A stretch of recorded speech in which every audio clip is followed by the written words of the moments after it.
तो तांकर हजबैंड जहाँ कहवा कथा जे से घरे नथिले एवं आसला बेलू देखिले जे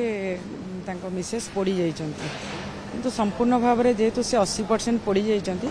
निजे किछि कहि पारु नांती तेणु वर्तमान तांको बापा कहवा कथा जे से बड़ी किछि पारिवारिक कलह मध्य नथिला तेणु को कारणरू एवं को परिप्रेक्षी से पड़िले से कथा तो आम संपूर्ण भाव में कहि परिबा नै किंतु महिला कमिशन रो सदस्य हिसाब से मुझे चाहे जे निश्चिंत भाव में आम तांको चेष्टा करूँ बर्न यूनिट केमती भाव में से रहिबे एवं द्वितीय कथा हूँ जे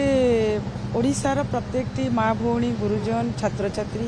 समस्त को मोर अनुरोध जे आमे समस्या सहित जड़ित होइकि आमे आत्महत्यार जो पंथा बाछि नौचे यह शेष पंथा नुहे जीवनटी भगवान अमूल्य दान ताकू आमे निश्चिंत भाव में सुरक्षित रखिबा समस्या को आमे सामना करिबा एवं प्रभु जगन्नाथ कृपारू सब ठीक हो यही आशा भरोसा नहीं कि आमे आगू को जीवा एते शीघ्र आमे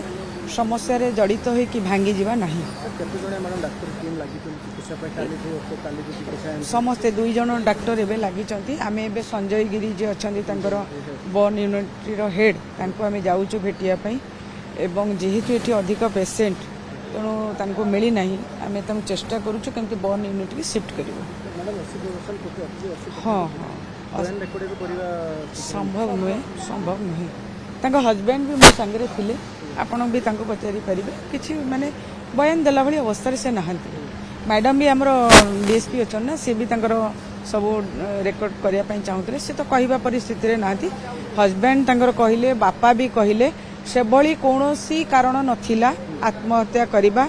बा पड़ी जिबा कारण बापा भी कहते फैमिली लाइफ बहुत भल थिला स्वामी स्त्री भितर तेणु से भली किसी कारण तो कहीं हाँ केमिति पड़िले तो आमे जानी भी पारुनु वर्तमान सुधा तथापि चेष्टा करिबा कारणटा कोठी अछि जानबा।